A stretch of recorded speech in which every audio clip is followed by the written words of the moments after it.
Okay, so the first thing we always do for every lesson is to reset all the tools. So go to the options bar and reset all tools. There it is. And then hit OK. And then also with your workspace,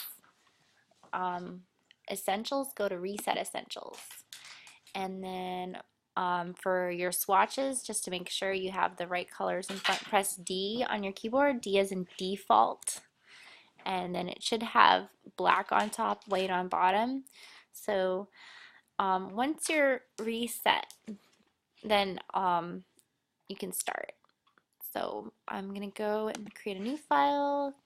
That's Control or Command N, or you can go up here and then call it, let's see, week 10.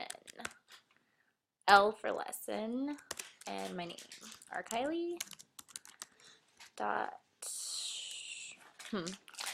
I'll figure out the extension later. Let's see. I always like to pick US paper whenever I start anything that's going to be like high quality because it automatically sets the resolution to 300. And then with the width and height, they want us to change that to, it says, width is 7 inches and height is 5. So width is going to be 7 and height is going to be 5. And then change the background. Okay, we do want RGB color mode. Sorry, I didn't mean to skip that. RGB, because it can be used, it's going to be used on web too, so we can just leave it. If we want to use it for the letterhead, it can always be changed to CMYK. And then for background, it's going to be transparent, because the great thing about clip art is that you can make the background transparent, so you don't have that square of white, like the corners are not going to be on there. If you have, for example, a basketball clip art, you can have the corners transparent, and that's really great. So you don't get that white corner covering something, if you know what I'm talking about. Okay, hit OK, and then this is going to be the size of our workspace. Now what we need to do is grab the mug image that we're going to trace to use as a model for our clip art. So I'm going to go get that. Okay, I had to go into my files to get it, but yours is going to be on Blackboard. Hit OK, and then put the range workspace to tile vertically so that you can grab your move tool and click and drag your image over, and then you can close your mug image because you won't be needing it anymore.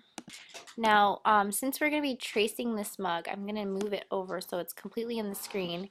And then what I want to do is lock that layer. I'm going to use, there's different types of locks in the layers panel.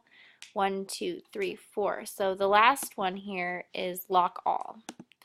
But if you want, for example, if you wanted to paint on it but just not have it move at all, then you would do the lock position option, or you can allow it to move but then lock the painting so you won't be able to erase anything or paint on it. It'll just you can still move it around.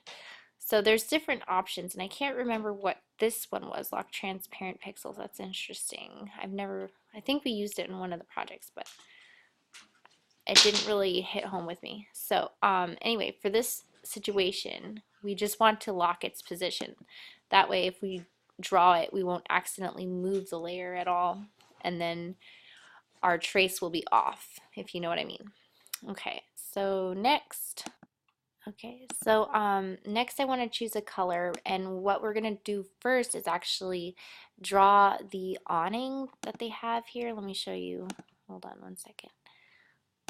This blue awning that they have as an additional graphic to go with the mug.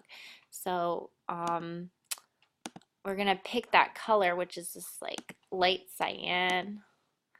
Why isn't it letting me? Okay, grabbed it. So whatever color you have in your foreground is the one that will be filled when you draw your vector. And so to draw a vector, you need to use your pen tool.